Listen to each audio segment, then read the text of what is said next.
Why what's the having there should be out? Oh yes.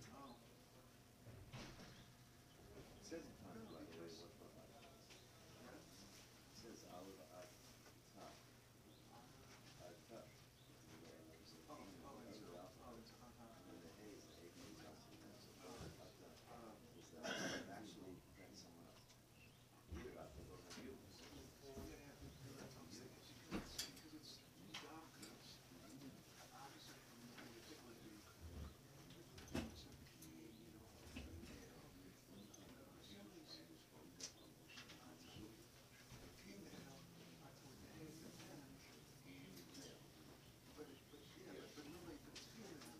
That's the big deal.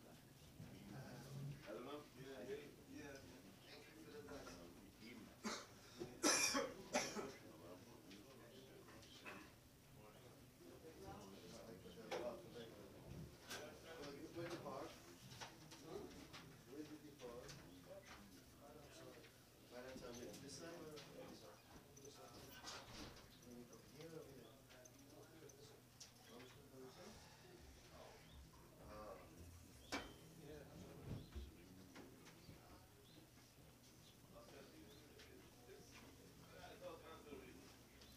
Moshe, or if you want to sit next to Rabbi, you choose.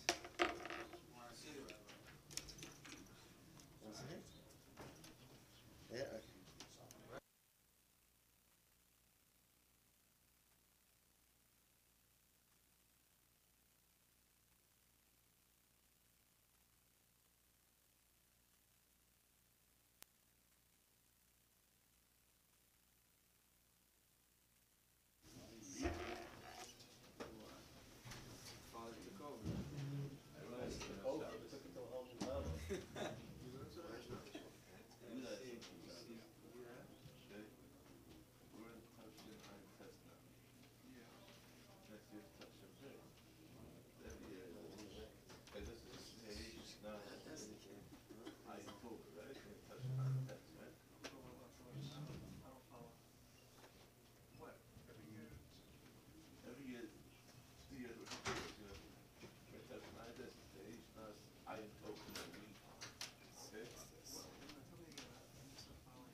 Can I trouble you for a sefer?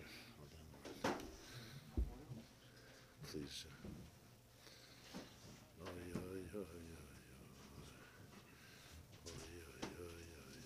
Thank you. Thank you.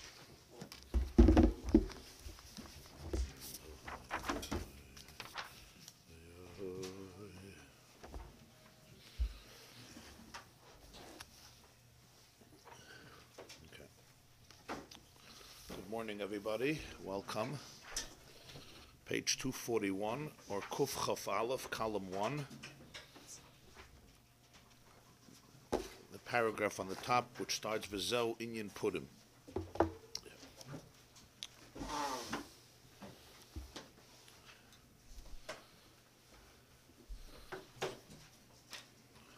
Kufchaf Aleph, column 1.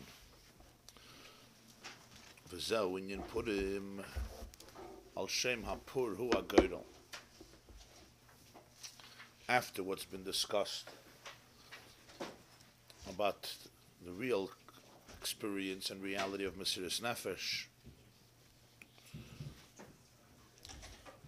we could now come to explain the concept of Purim, the name of Purim, which is named because of the Pur Hu HaGoydel.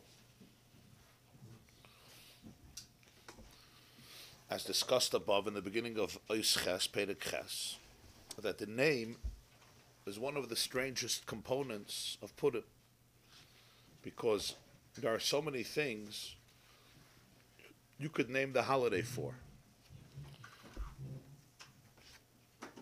And the most important thing is, of course, that the Jewish people was saved from a horrific edict and decree of complete annihilation and genocide. So you would have expected a name choice that would reflect this theme in some way or another. Maybe choose one element of the story, whether it's a name of a person or it's the experience. What's the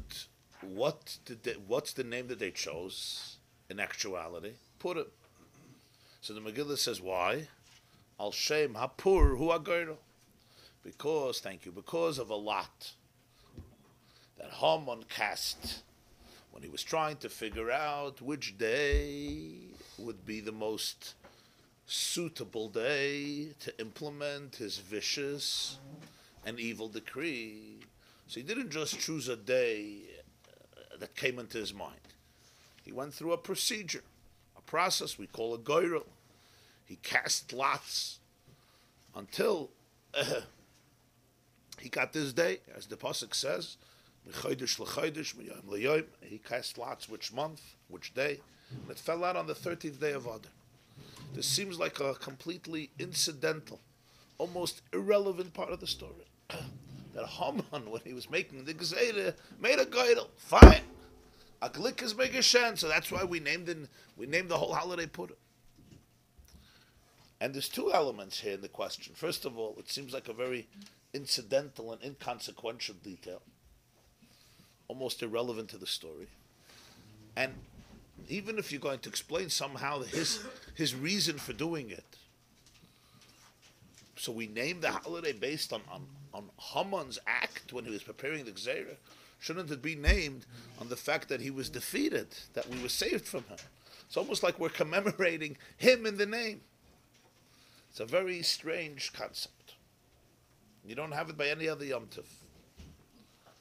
Not Chag HaMatzos. It's named for the mitzvahs. Man Cheresenu, Chag HaShavuos, Chag HaBikurim, Chag HaOsef, Sukkos, Yom HaKippurim, Rosh Hashanah, Chanukah. The pshat is as K'may HaGoydel, when it comes to a Goydel, She'apilu Goydelos. When you say you make a Goydel, you cast a Goydel, you cast lots. What is it? Eich she'yipul HaGoydel, kach yakum hadover. You make a Goydel, you say, we're going to make a Goydel. And whatever the Goydel decides, whatever comes out in the Goydel, whoever wins, that's how it's going to be.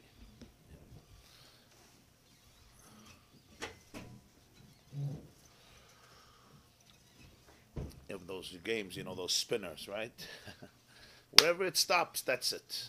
Musical chairs. The music stops.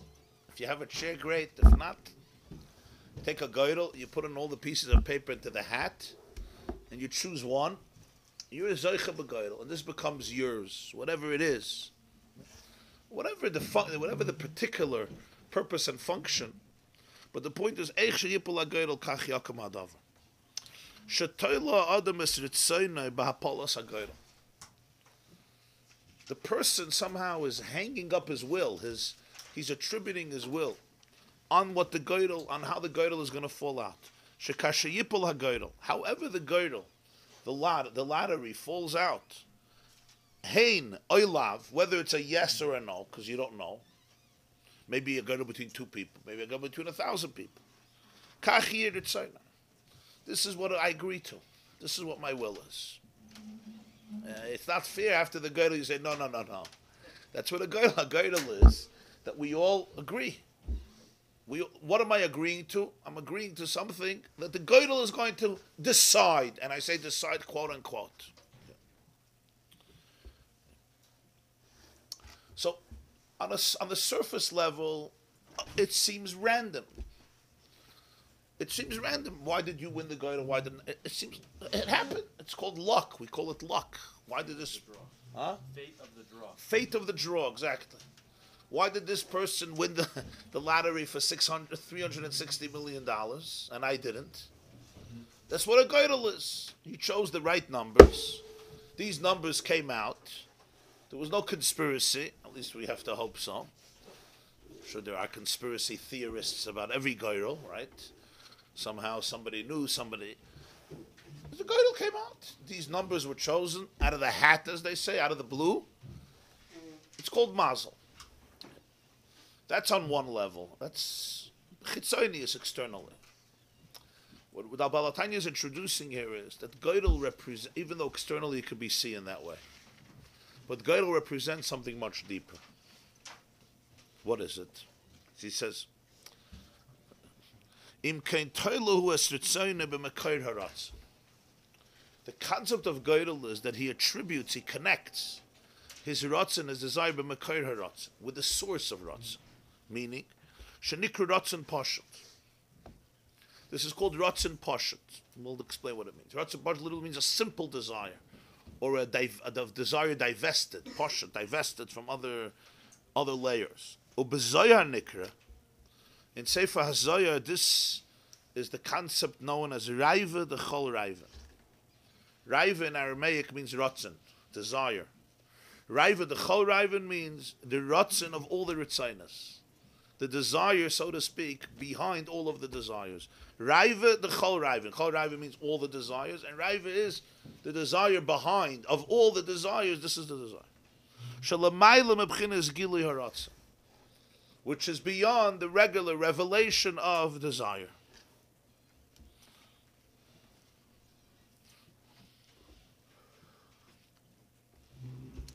If somebody wins a Geidel, say there's a Geidel for something, like there's the lottery we spoke about, they draw it and you win it. And somebody will come to you and say, could you explain to me, what's the connection between you and this victory? Does it have to do with your personality, with your history? And the answer is, of course not. That's what a Geidel means. The reason we call a Geidel random is because we're not choosing it based on virtue or some algorithm or some system.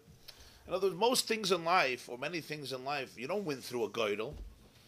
You get them because somehow sometimes it's just good luck.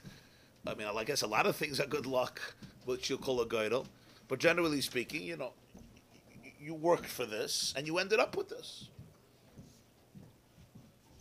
And that's the system, how we live our lives. You want to accomplish something, you dedicate time to it, you have to explore it, you have to study it, you have to figure it out. Hopefully, you're suited to the task, and then you can achieve. Be'ez Hashem, you can achieve success, a lot of hatzlacha. That's not called Geidel. A person in life ought to look, do I have certain talents? Some people are better than others in different things. Every person is unique. There's a whole branch of people who go to coaches, right, to counsel them what type of career to choose in life. The exact opposite of Geidel. I want to ascertain and examine who you are, what are your strengths, what are your weaknesses, what are your virtues, what are your vices, what are you good at. Sometimes people invest their time and energy in things that they're not good at. These are things you have to hire somebody else. It's a mistake that a lot of people make. They're doing things that they're not good at. They have to learn it, and they're always making mistakes. Where really this you can delegate. Right? A smart person is somebody who knows who to hire. You have to know who to hire, who to delegate. Because generally the way a person lives life is, you try to match the project to the person.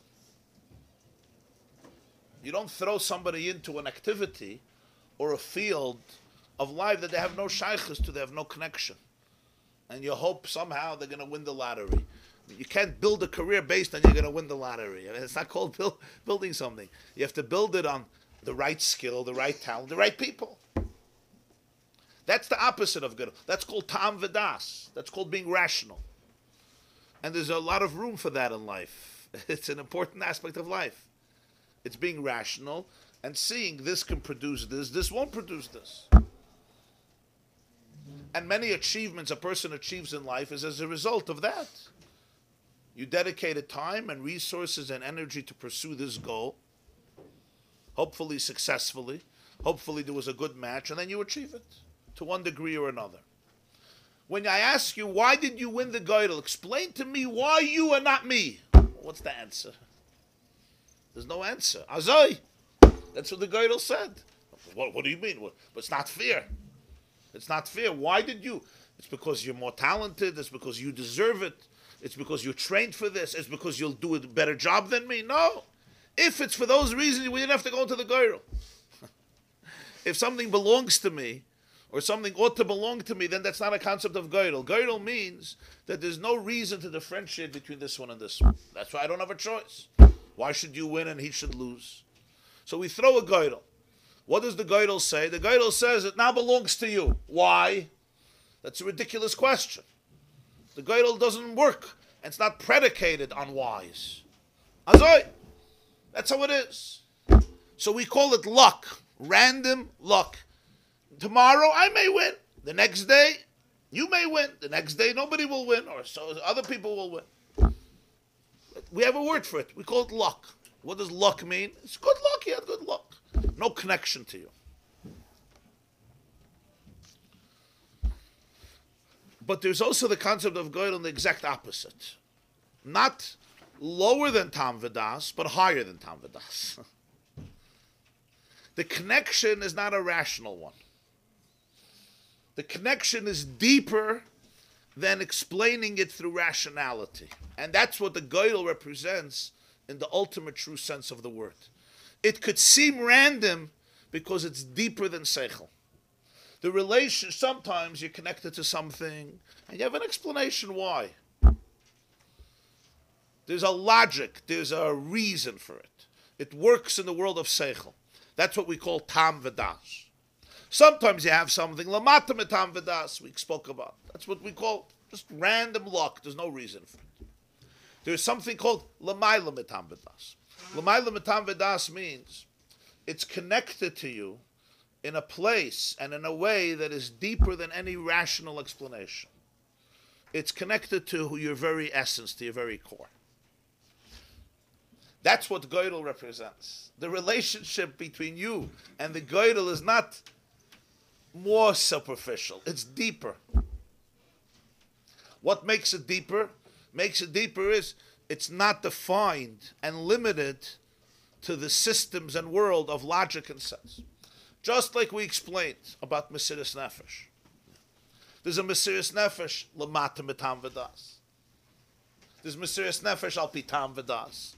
There's Mesiras Nefesh Lamayla Mitam V'das. Lamata Mitam V'das means what's called indoctrination. You're actually not connected to it. You have been brainwashed. You have not used your mind. And a person sometimes makes decisions based on that. Those decisions are called blind. They're blind. Why are they blind? Because you actually don't see reality.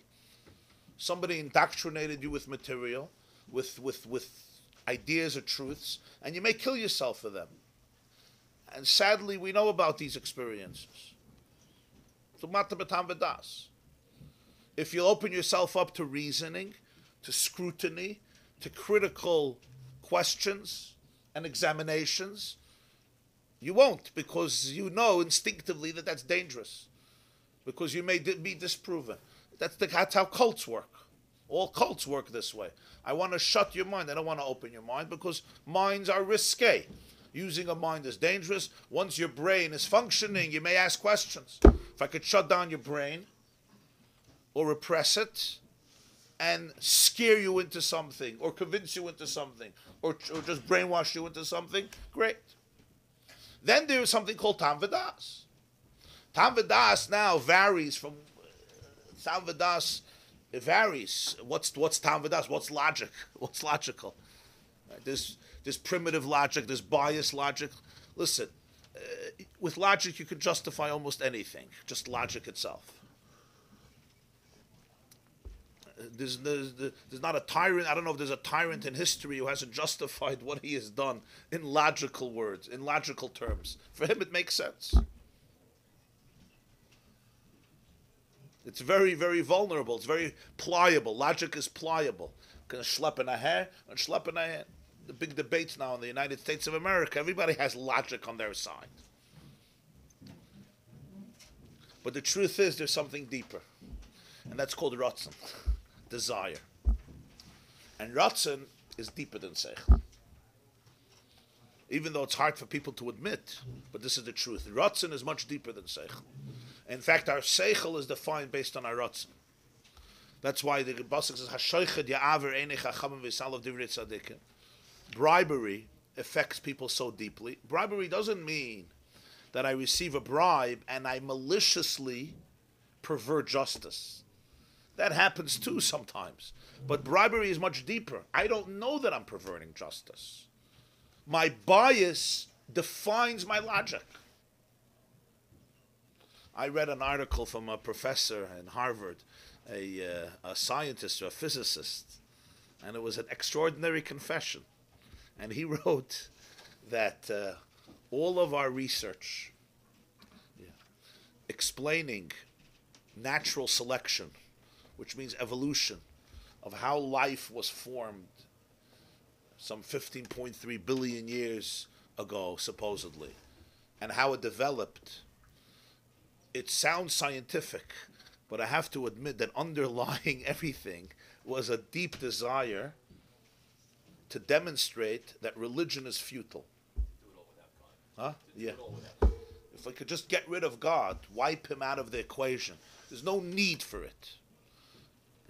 Now that was a tremendous, tremendous revelation. Why? Because this is ratzon that's underlying seichel, and it's often unconscious. It's not always conscious. But that's what bribery means. Bribery means I'm biased. Why am I biased? Because I have a certain desire, but I may not identify it. It may be completely concealed. Huh? It's a good question. Is there bchira for that? Or to add to that question, should we call this will rather than desire?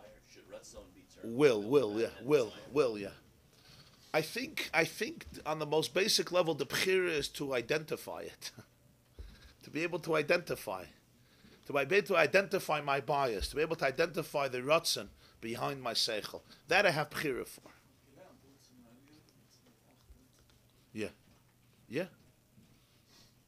So there is ratzon. That's what ratzon pashut means. Ratzon pashut means ritzonos itself. There's also many ritzonos.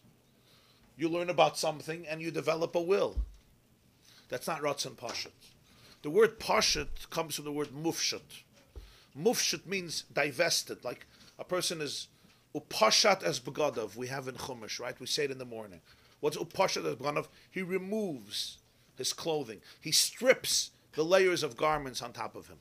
Mufshut means lahafshit is you have hefshit v'nituach in karbonis. Hefshit means skinning, removing the layers, removing the covers. Ratzon pashut means a ratzon that is very interesting term. It's divested. It's stripped from all the layers on top of it. Usually, ratzon comes with a lot of layers. Doesn't come as pure ratzon. And you spoke about this as being the ratzon that the therapist is trying to get Yeah. to when he works with you. Right. You think you're doing something for this reason, but there's Right. And here's the klal. The Balatanya said, today it's already, the recent mamash, the last few years, it became a big yesod. And that is that if ratzon has a reason, that's not the real ratzon. It always sounded like if you have reasons, oh, that's it. No. The reasons are the cloaks, they're the levushim, they're the garments. The ratzon gets dressed up in them because it's packaged better. But that's not what's going on. Where you can identify a much truer layer in a person is that's called ratzon pashut. Ratzon pashut means a ratzon that's mufshut, A Ratzon that's divested. It's stripped from any layers. So you'll say, why? And the answer is, this is a place that precedes why. This is who I am. This is who I am. And everybody has such a Ratzon. And everybody has it. Everybody has it. And when I could go to that place, that's where healing happens. Because that's where I'm getting in touch with the core of the pain, or the core of the joy, or the core of the need, the void, the attachment, or the wound. That's where it is. It's not a comfortable place to be, especially if you consider yourself a logical person. And you sit down on the couch by your therapist and you explain everything. Everything is explained. And you're eloquent too. So you have biurim and explanations and Rashi and Tosfos and Marsham and Amshif and Shoinim and Achroinim on your whole life. But this is alles Bubemaises. It's all, it's a garnish, it's bupkis. That's not what's going on. And you'll go, but why? But why? You go deeper. You have to be mafshit. You know, you're wearing like 20 layers of clothes. You got to be mafshit. One layer, one layer, one layer, one layer. And at the end, what is it going to be? This is who I am. And I'm not going to be able to give you a reason. I'm not going to have a mathematical or some logical or brilliant philosophical reason. This is Ratzon. So it's called Ratzon Pashut.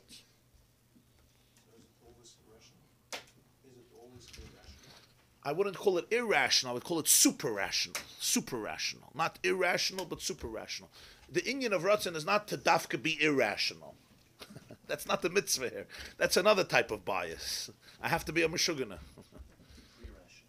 It's pre-rational. It's super rational. How does a person get Ratzon Pashut when he's dressed in a good? No, so it's because the neshama has a Ratzon Pashut. The only thing is that the Ratzon is could be so cloaked in so many conceptual garments that it's very, very hard to get there, to touch it. Can you, if it's a super Yeah. something, by definition, my consciousness can't Right, with it. So right. it seems like a concept that you strive for. You could pay a lot of money to a psychotherapist to get to a point where he agrees that it's your Ratzon Pashut, but he may be full of. Of course, of course. But so- I was just giving a mashal, yeah. so at the I don't mean that every therapist At the is. end at the end of the day, does it take the separation of good and neshama for a person to understand what his real self is? That's my question. I don't think so. I don't think so. I mean, I assume there's many levels in that itself. So yes, to a certain degree you would be right. You're But talking even about- within the you're talking goof, about truth. yeah, So there would be variations in degrees Of course, in of course. what a person perceives in his yeah, his and self. you're right. I mean, like we learned in Viyadaita, you know, all awareness that's processed through the goof is ultimately mitigated, right? I mean, those limits are inherent.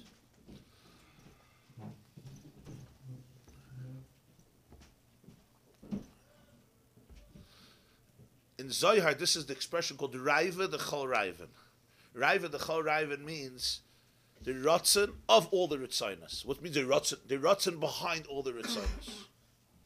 Because there could be so many desires and yearnings and wills, but what's the Raiva the Chol Raivan, the Nekuda, the pnimius of it? That's always inborn. It's who I am. It's who I am. It's my innermost core. It's not the same thing. It's not necessarily born with it. You could have been part of as your nature nurture. That's in you.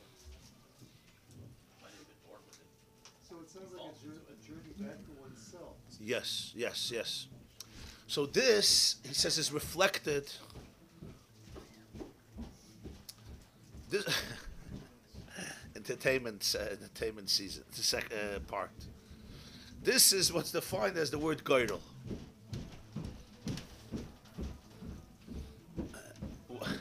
Why goydel? I'm asking why goydel, right? It's a contradiction in terms.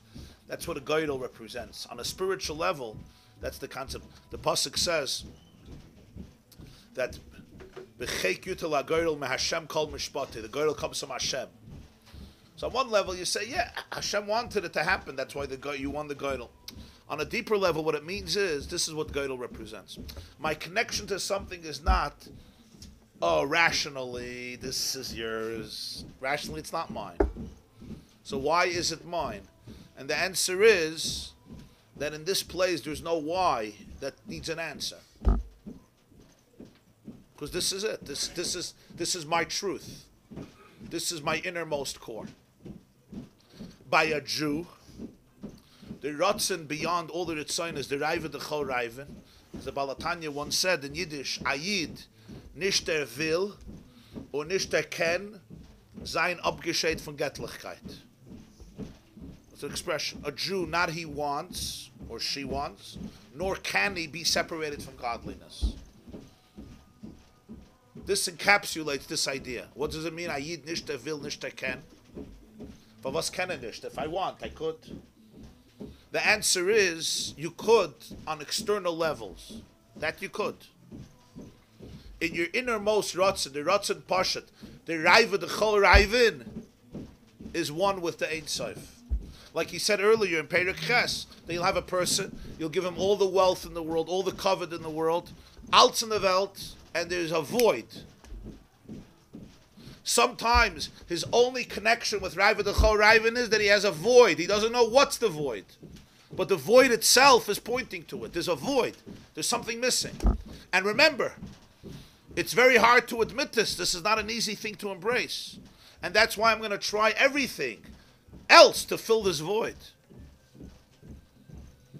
And I'm going to go to extremes often to fill this void.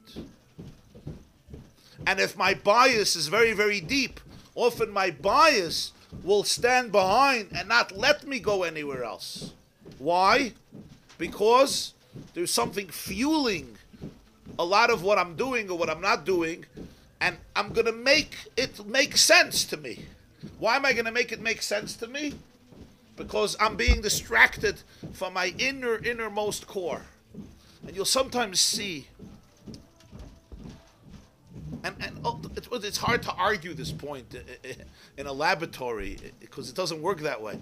But you'll sometimes see a person, they invest, they follow a certain pattern in life. And they have a whole philosophy behind it. And when you speak to them, they're very, very soft-spoken and very, very tolerant and extremely, extremely logical, quote-unquote. And it's all a facade.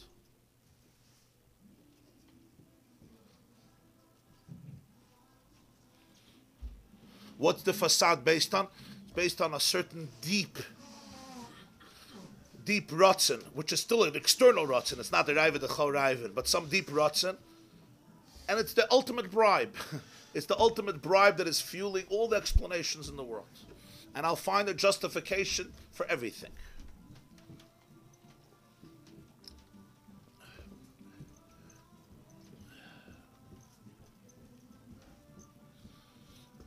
The Olam can hear with this. This doesn't. Really? Wow. Miracles of technology. Maybe you could give me such a mic also. That's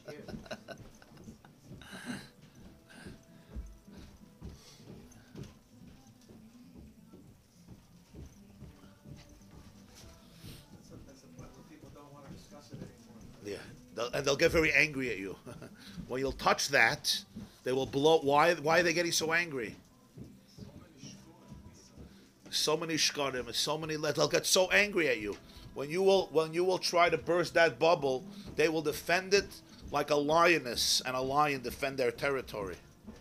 Here's the skin, mailer, tissues made when you get down to the bone, everything's stripped away. Yeah. Oh. A shrine. Yeah. Yeah. And that is nature or nurture. What is that's before anything? Okay, so there's obviously a ratzon. There's things from nurture and there's things from nature, and very often it's a combination of both. Like the Rambam says in Hilchos Deis, that many of a person's attributes, we're born with a sensitivity or a proclivity. You're prone to them, and then nature often accentuates it and brings it out. So that itself is so complex. What comes from nature, what comes from nurture, what comes from the combination of the both. it usually takes two to, it's nature and nurture together that usually develops a person. Yeah, but the rutzen that we're talking about here is the nature, and that it's the other things that are the nurture and it's the cover up that. Yeah. I thought the Rabbi was saying that the core is also. Now we're saying that in Ratzon itself, there's a lot of Ritzoinus. I'm saying before the Ratzon. But then there's the Ratzon Poshet.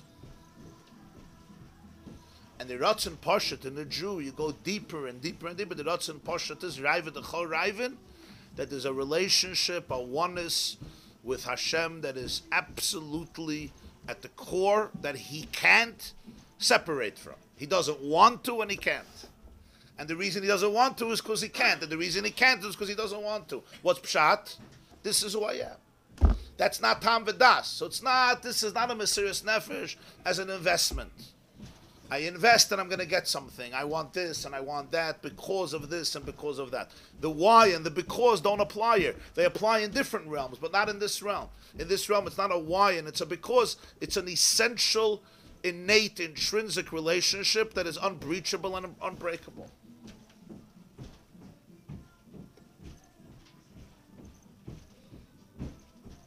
And when a person opens himself up to this, he's opening himself up to his truest self, and therefore to his truest self-expression.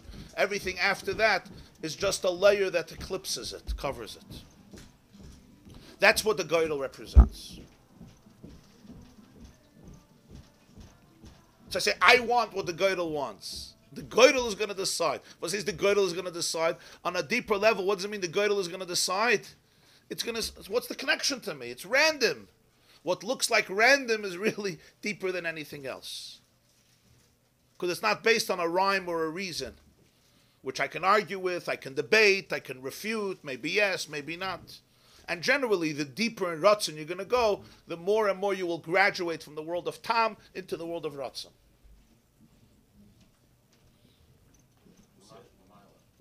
Yeah, we start Mamata Lamaila, yeah. Who says the Goro is a representation of higher Ratzon Moshe? Maybe it's just some coincidental things. You throw the numbers and it's 1, 6, 1, 3. Because God doesn't play dice with the universe.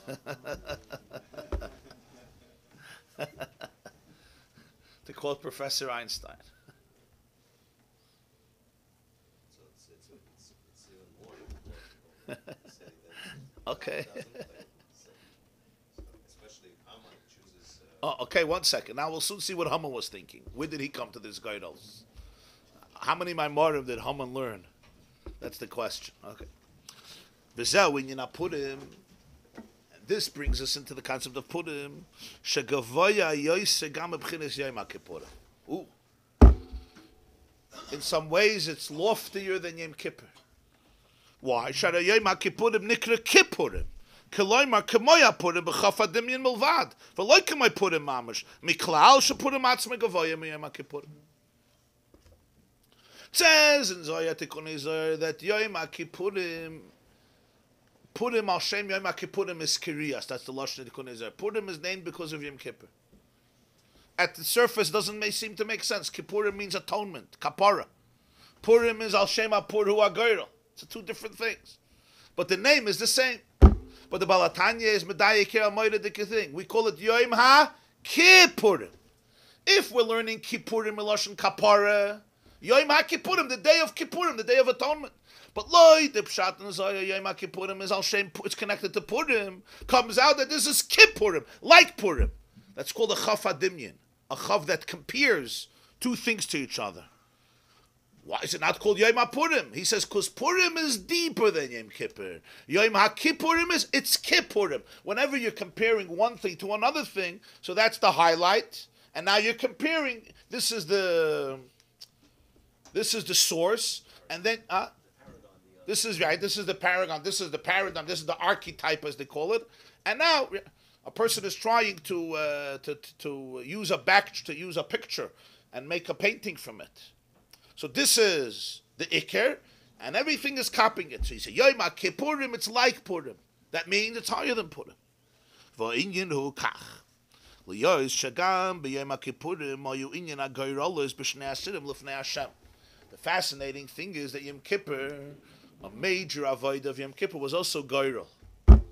What happened? The Kohen Gadol, present Parshas Acharei Mos, v'nosan al shnei asirim goyrolos l'fnei Hashem. The Kohen Gadol made a goyrol. He had a box, and he took out from the box. There were two notes. One said La Hashem, one said La Azazel. And he placed it on two goats. He had a goat on his right and a goat on his left. And he would take these two things out of the box, place it on the two goats. The goat that got the La Hashem was offered in the Beis HaMikdash, and its blood was taken in to the Holy of Holies, the Kodesh HaKadoshim, once a year, and sprinkled in front of the Aron, Achas L'mayla V'Sheva L'mata. And then he would sprinkle it in the Heichel in front of the Paroiches. And then by the Mizbeach, this was called the Soyer Lashem. And then there was a second goat that got the La Azazel. And this goat became what they call in English the scapegoat. The English term scapegoat comes from this goat, because this goat, it says, carried on it all the burdens, all the sins of the Jewish people, and it went to the Azazel mountain. Why did this goat get to go into the Holy of Holies and this goat go to Azazel? That's why? I don't know why. Because he was Zoicha B'Goyrel. What's the why? Nobody had a connection with one goat. Fakir, the Mishnah says in Yuma, Shnei Surah Yom Kippurim mitzvasan sheyu shavim b'mara u'b'koimo b'damim. The mitzvah is that the two goats have to be identical in countenance and how they look, in height and in value, in damim. Ad kedei kach. In other words, when you're looking at the goat, you can't say, ooh, this goat belongs here, this goat belongs here. They're identical. If they're identical, why did you end up here? Why did you end up here? The answer is there was a goyrel. How does a goyrel solve the problem? Well, that's what a goyrel is. Goyrel means bad luck or good luck or different luck. Let's call it different luck. So Yom Kippur, we also have a goyrel. And the Chazal say it has to be identical, so it emphasizes how much the goyrel is relevant here. Because without the goyrel, there's no differentiation. You wouldn't even know the difference.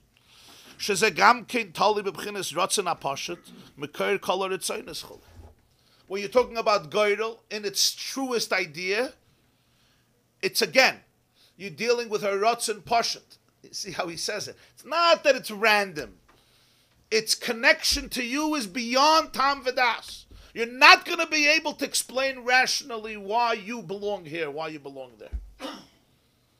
And in life, we have both aspects. We say in the morning, Ashreinu Matov Chelkeinu. Umanoyim Goyrolenu. What's the difference? What's the difference between Chelkeinu, Goyrolenu? Chelkeinu means my chelik, my lot, my portion. Goyrolenu means our lot, also our lot, but our goyrol lot. There's a big difference. Chelkeinu is your chelik in life that belongs to you rationally. This is my chelik in the world. You know, this is my home, this is my career, this is my vocation, this is what I made of myself. You look into the mirror and you say, this is what I'm good at, this is what I'm not good at, this is what I'm going to pursue, this makes sense for me, this is the way I'm going to go, and you go there. And Be'ezer Hashem, you amass a certain hatzlacha, a certain fortune, and that's chelkeinu. And there are things that you encounter on your journey in life that it makes sense. This is where I belong. This is what makes sense. Then there's another element in life, and everybody has this element. It's called goyrel. You look at this reality and you ask one question. Why me? How in the world did I end up here? Wie kommt es zu mir? Huh? Almost everything. You say almost everything. Okay. Well, you saying Hashem made a goyrel? This shir too? You saying Hashem made a goyrel? That's how I want to. Huh? A goyrel represents something that if I look rationally, it's just not connected to me. Or there's no reason it should be connected to me more than to anybody else.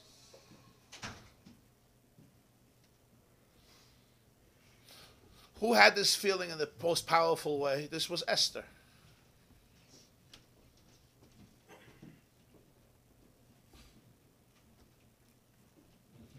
When Esther is told by Mordechai what happened, what does she tell Mordechai?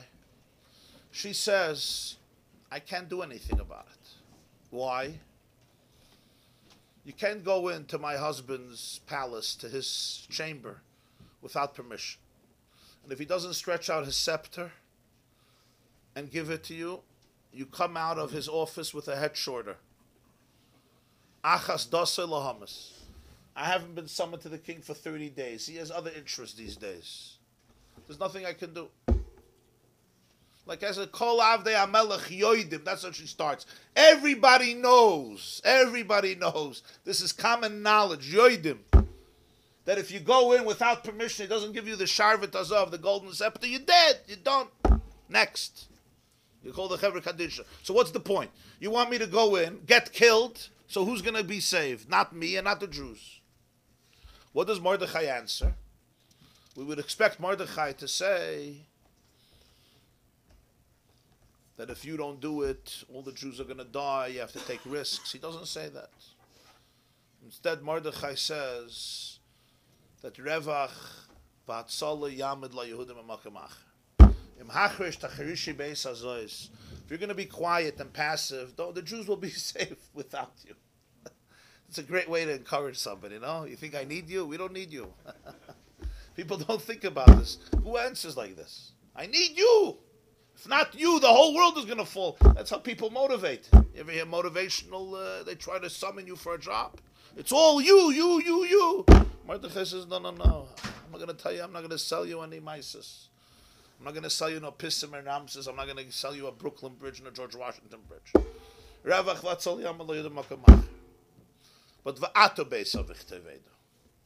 you're going to lose the opportunity. And then he adds, at the end, now you're reaching the punchline. Who knows? Who knows if this is not the reason you became a queen? David Ezra says, who knows? Who knows? I don't know. Miyadeya means, right? Echad miyadeya. Who knows? I don't know. So I want you to go risk your life, sacrifice yourself, because maybe, I would say maybe not. Maybe it's not the reason I became a queen. This is Mordechai was saying something very, very deep, very deep. Esther says, "Kol avdei hamelech yoidim."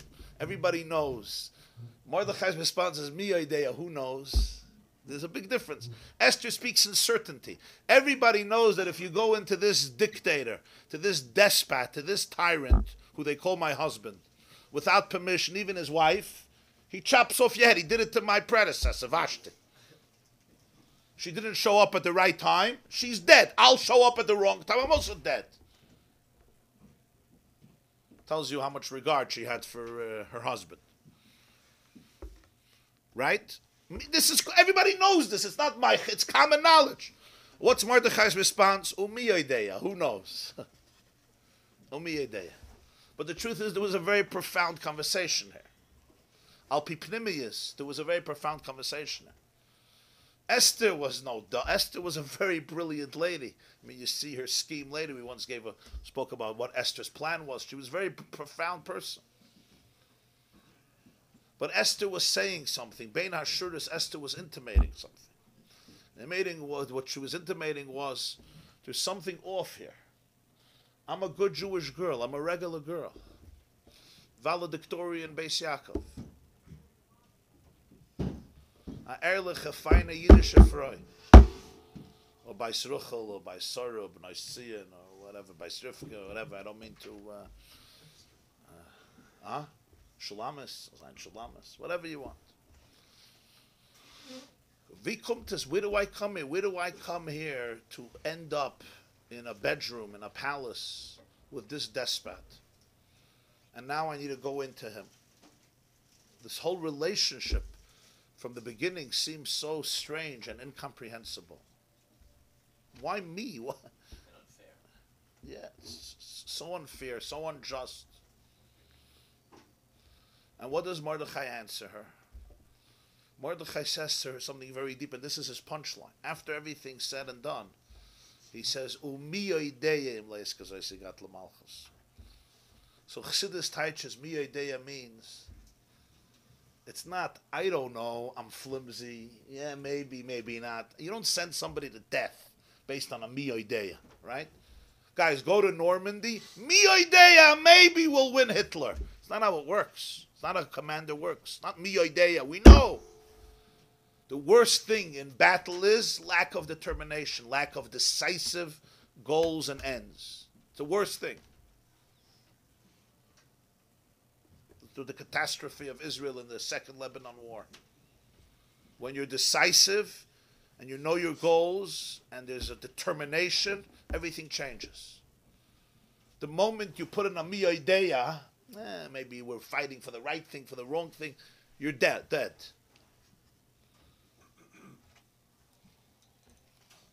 That was the special advantage of Churchill in the Second World War. He gave Europe a decisive goal.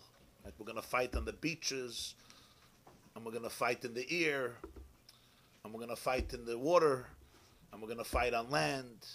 We will never surrender. What did it do? It gave Europe the courage to fight the most evil man in the history of humanity, Adolf Hitler. The worst thing you can do to a people or a nation is indecisiveness. And the same is true with your own Yetzer Hara also. The worst thing is indecisiveness. Indecisiveness means I'm not sure. If I'm not sure, then somebody else is going to win. What Mordechai was telling Esther is not I'm not sure. Mi yodeya. There are some things in life that are higher than das. Mi yodeya, who knows? It did not come into the world of das. Your mission in this world is not something that I can explain rationally, based on your yichus, your genetics, your parents, your brothers, your sisters, your nature, your nurture, your mahalach, your chalois, your personality, your character, that Esther Hamalka deserves to be the first lady of the Persian Empire. Like, when you were 6 years old, we always knew you're marrying the king. You know when they tell that to you? When you were 6, right, we knew you're going to be the president of the United States, or at least the vice president.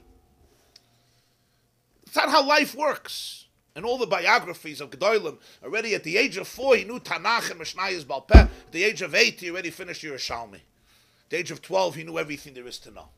There are individuals like that. But somehow it's generic, right? Generic.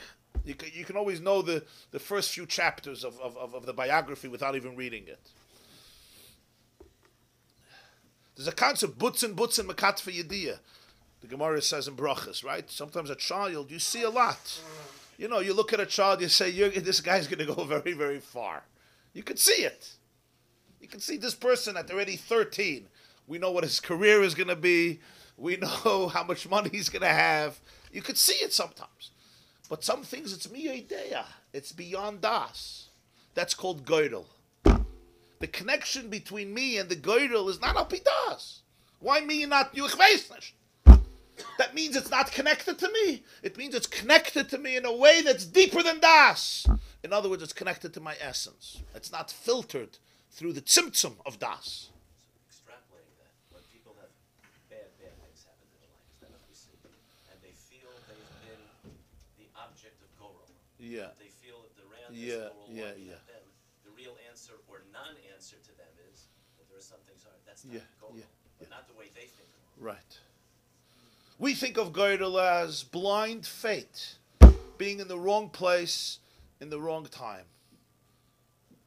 And so the truth is, there's no answer to it. When somebody starts giving reasons, they're off the mark. But not because they had bad fate, but because it's deeper than a why. Everything's like that. In the mucker. But many things then assume layers and garments of seichel. Falsely. Depends how falsely. Sometimes it could... Depends. If the seichel eclipses the ratzin, it's false. If the seichel channels the ratzin through seichel, then it's true. You understand? Yeah. That's hard. Huh? That's not easy. Yeah. There was a big argument, one example, there was a big argument in the early generations of Chassidus, how the teachings of the Baal Shem Tov should be filtered, should be conveyed. It was the Baal HaTanya versus a lot of his colleagues. Shlomo Kaliner, the Rabbi Avram of Kalis, Rabbi Baruch Mezhebush, big people. Their taina was that Chassidus is fire. It's nuclear energy. It's emunah. It's being megalo the neshama. You'll see all the Chassidish forms. We got the neshama of a yid, the kedusha of a yid, the dveikus of a yid, the rotzen of a yid. That's what it is. The Baal HaTanya was extremely philosophical. And Chabad, Chochma, Bina, you see the Maimorim, he explains and explains. You take any shtickle Purim from any Chassidish Sefer, it's one paragraph. It says a Gevart, and here he has dozens of Maimorim on Purim with long explanations. Long biura. It was a big argument. They said that this is, it's compromising the integrity. It's diluting the energy. Baal HaTanya's taina was, it's true that the nekuda of dveikus is ratzon pashut. The point of seichel, of chachma bin adas, is to become a channel that doesn't obstruct the ratzon, but channels it. So it's not that chachma bin adas, which are the faculties of seichel, ought to become the predominant feature.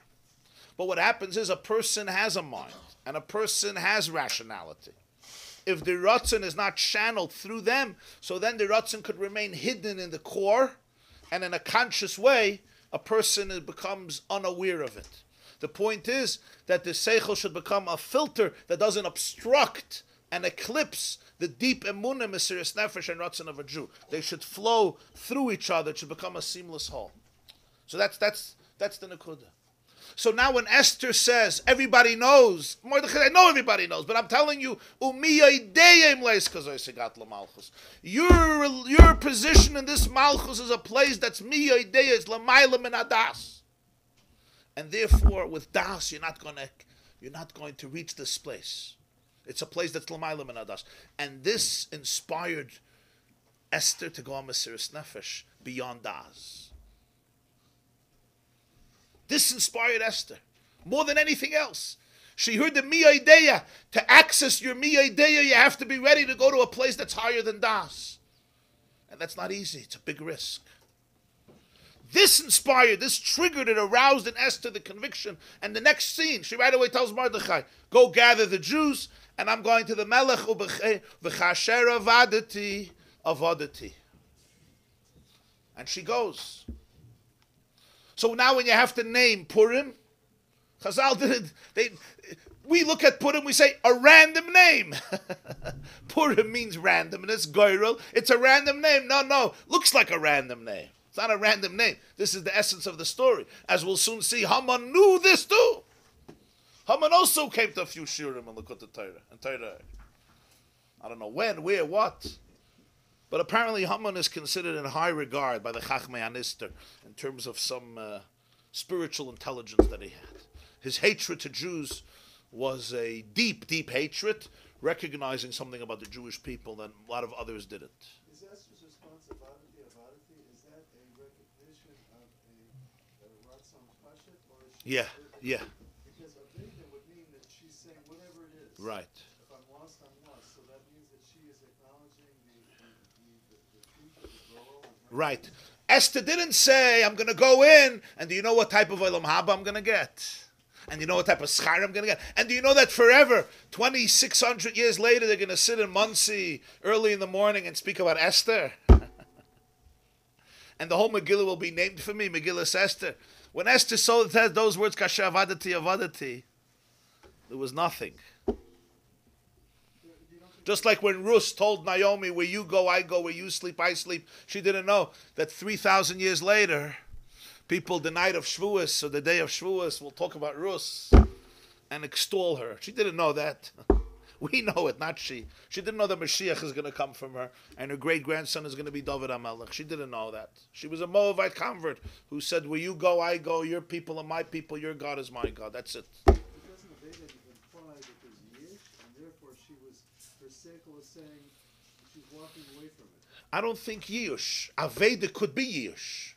But the Gemara already says Yiyush Shaloi Midas. That's what I'm asking. Oh. Sublimation.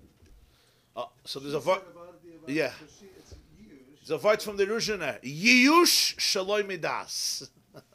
Whenever there's Yiyush in life, it's because there's no Das. But he means Lamata Metam V'das. She didn't give up, really. Right. No. Of course not. No, but I'm saying that there's yish. Not only she didn't give up, she planned methodically what she's going to do. Yeah. Yeah. So she was saying, she was throwing her girl in. She was, yeah. She was a whole I'm not going to figure this out rationally. I'm not going to figure this out. I'm not going to sit here and become a rationalist and figure out, calculate with calculation. She planned it. So she went up. She went up, She completely changed up. Madrega, Yeah. rather than going down and Yeah. staying in the But she planned it methodically. She invited him to a party. Somebody had to arrange a party. That means she had to call the caterer. She had to call the florist. She had to call the chef. There was a menu. At the party, she invited him to another party. This wasn't Esther just becoming a frivolous person. I'll die. She wasn't going on a suicide mission. This really empowered her. Atazai. It empowered her. It empowered her with something much deeper than anything she could imagine until now. It got her in touch with a place in her that is beyond das. A much deeper place in her. A place of infinity. A place where her Ratzon is now connected to the source of all the Ritzonos. It's exactly like the Alter Rebbe, because now she started to work on Piseichel. Always. Play the scheme. Yeah. She started the Ratzon and used Yeah. Piseichel to channel Yes, Ratzon yes, over yes, yeah. That's the whole point. That the Seichel becomes a channel for the Ratzon, rather than an obstruction. So you have, every Jew has a Munah. Every Jew has Mesiris Nefesh. Every Jew has a Ratzon. But very often there's a detachment. The Ratzon Pashat is somewhere in the deep, deep, deep cellars of the unconscious, the super-rational conscious, which is still amazing. It's incredible, and it will come out. Sometimes it comes out in the negative, in the void, in the desperation, right? In the atheism. Sometimes it comes out of the positive at certain special moments in history that we see in Jewish history. Glorious, glorious moments, unparalleled in terms of conviction and dedication to Mesiris Nefesh. And sometimes a Jew may even be living a Jewish life, but on a conscious level, there's very little connection between the conscious life and this deep connection. Why? Because there's like two worlds. There's my Ratzon Pasha that I don't even know about, and then there's me. I know who I am. That's why the Balatanya was so sensitive. There was also another big issue, and he felt that in his generation there were many great tzaddikim, really big tzaddikim. Like when you saw Rabbi Yitzchak of Barditchev daven, you had to be moved, unless you were insane or mamish stuffed, or traumatized from here to China. You had to be moved. You were moved. You had a generation of Kedoshei Elyon. He knew that may not last forever, right? So even though you have many good Jews, you may not have tzaddikim of that caliber. And if you don't have the ability to be able to find this through your own means and with your own identity, and be able to really appreciate this in your own personality and character, a lot of that flame, a lot of that light may come close to being extinguished. Because they felt there's no need to educate people how to process this on their own, using their minds. The best thing is a person should connect to a tzaddik, and the tzaddik will be a fireball of inspiration. And that will trigger your own emunah. You'll see it in him, and it, kamayim apanul will trigger in you. And why the need to develop people and with this sense of independence and creativity and use your mind, and it could get very philosophical, and the energy can get diluted. This was a serious argument. It was not a small argument. But one of the issues was, how long is that going to last? So in our context, what does this mean? That the Ratzon Pasha, the girdle, should be able to be accessed and flow through the vehicles of a person's personality, even the more external ones. And Seichel is one of the most powerful vehicles, because that's how we process life. We're supposed to process life that way. We're not supposed to be zombies. We use our minds. And that's why there could be a lot of cynicism. Cynicism comes from the fact when your Seichel is detached from your core. And it's very painful. When your Seichel is detached from your core. Like in a deep place, you're connected, but rationally it's all a joke.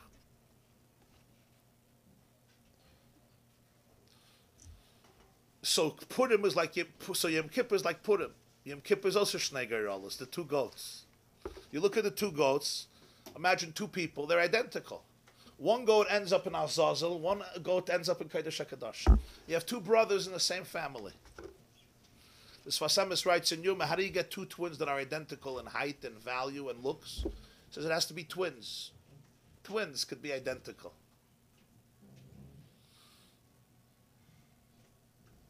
Now it's a mitzvah min amufcha, but the evidence is not ma'akiv. So you have twins, you have two siblings, they're identical. Height, money, and looks.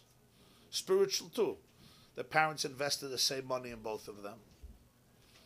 They went to the same system. They went through the same system. They're identical. One ends up in the Kodesh HaKadoshim, and one ends up on a cliff. So often we'll say, it's because the yeshiva, it's because the mother, it's because the father, it's because the uncle, it's because this happened, that happened. Right? We give rational reasons. And now sometimes there are things you have to look at and rectify. But there's also a concept of goydel. The concept of goydel means people have different missions in the world. You don't always know. We sometimes look at certain children of ours, they go different ways, and parents do a shamnu for the next 40 years with al-khayt, and what did I do wrong, etc., etc. And of course, you have to repair what you did wrong and do tshuva and ask forgiveness and try to be a better person and closer to your child. But you also have to remember that there's often an element of goydel. Goydel means different souls have different shlichus in the world. And it's a very humbling thought. It's a very humbling thought because it's a place of mi'edeya. And the way to access it is not by becoming an expert. It's by opening yourself up to that in yourself and in the other person. And when a person can embrace that, it empowers them. Because you realize that this is connected to your core. Even if rationally I never saw it coming. A lot of curveballs in life, like a good curveball in sports, you didn't see it coming. So you didn't see it coming only because your mind is not a vessel for that level of energy. But the essence is connected to that. Your essence is connected to that. What you're calling a curveball, or what we call here a goyrel, doesn't mean it's random. It means it's the deepest. It's the deepest. It's the deepest part of you. Chosen. It's chosen. Yeah. And when you choose it, it becomes your most real choice. Because it's stemming from you yourself. It becomes your deepest choice. Okay. Huh?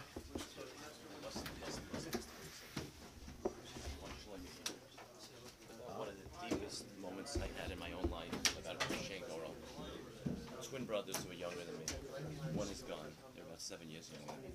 He died of lung cancer. He was 20. He was diagnosed at 28. He was a medical resident at Columbia. He died when he was 32, 4 years later.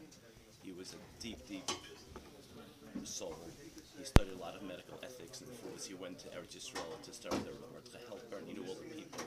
He studied all the people. He was a deep medical ethics person. He had expertise in it. He died of lung cancer. The day we came to Sloan Kettering, my parents didn't even know yet. I came with his twin, my twin Mayor, who's still with us. I came with Mayor. Younger? Mayor's older. Mayor's the older twin. They were identical twins. Mayor was the older. And I came with Mayor and Joseph. Joseph's daughter is deceased. To Sloan Kettering. To register. Mayor and Yosef. I came to Sloan Kettering. We were going to have him treated at Sloan Kettering, planning a surgery. My parents didn't even know yet. We hadn't even told them yet. We came to Sloan Kettering. We found out I had connections to find out who was what. We came into the first thing he says, first thing you come here, you get a card with a unit number. That's going to be for all your time in Sloan Kettering. That's going to be your number. We come to the registrar, and I walked up with my brother Mayor and Joseph to this registrar. She's sitting there all day giving out unit numbers. She looked at us with a bored look. She's doing this all day. She looked at the two of them with a bored look, and she says, "Okay, which one's the patient?" And it was a moment that I can't even describe what I thought about that moment, about the Se'irim and Kippur and Goral. And he ended up dying of his disease 4 years later. It was a difficult 4 years, you can imagine. And his older brother, Mayor, who's with us, is successful in real estate or whatever, but there's a lot of dysfunctionality in his life, unfortunately. And I don't think he realized it because he never really processed it, which we pushed him hard to do. He never really processed that. But it all relates back to him. That's when I understood what Goral had done. Which one is the patient, huh? Right. That's what but with the most bored look on her face, because she's processing cards. She looks at the two and they're just been doing this for 20 years. Okay, which one's the patient? Yeah. It was just a powerful. Almost like a gyro, huh? Yeah, it was just Huh? How do you answer that? Right, it was just, You don't even know the answer. but it was Seems just, like this is the version now, but who knows? but I just, that's when I first understood the whole concept of Gorel and Yom Kippur and Purim. The Rav has a whole thing, I'll send it to you, I'll find it, where he says that because the Gemara in Megillah says there's two psukim for Chayav and L'Mekos L'Shnos Vayom, one is Elakaya Kri Yomam, and one is, I forgot, he says, one is unbelievable Simcha, and one is the most desolate, what Esther was saying on the way to Chashverosh, Elakaya Kri Yomam, he says because both aspects of Purim. So one, he says, we commemorate with Tanis Esther, which is the go roll, the sobriety, the whole randomness. He says the whole Megillah is go roll, is random. Achashverosh, and Mordechai heard the whole thing. It's Esther's answer, but the whole thing is written. But we couldn't come. There was no way in one holiday to put those two motifs together. So we have to separate them. That's why he said you have to wait till after you finish the Megillah to eat to break your fast, because it's all one Kiyam of Purim. Wow. I'll That's find you, I'll send Purim. you. I'll find you. I'll send you. How old was your brother when he passed away? He was 32 when he passed away. He was 28 when he was diagnosed. He was married? He was single. He was seeing someone. She, to her regret, she stuck with him through the whole thing. Really? A son? A brother. Thank you for sharing. There's a rabbi in New Square, Rabbi Wozer. Shalom Aleichem. Welcome. Bruchim Abayim. How are you? Thank you for joining us. Thank you for joining us. You understood the shir? My father sent me. Huh? My father sent me last year. My favorite one was the you gave a roller coaster, Marshall. Love it. You like? The whole thing. Givaldic. Welcome. Thank you. Thank you for joining us today.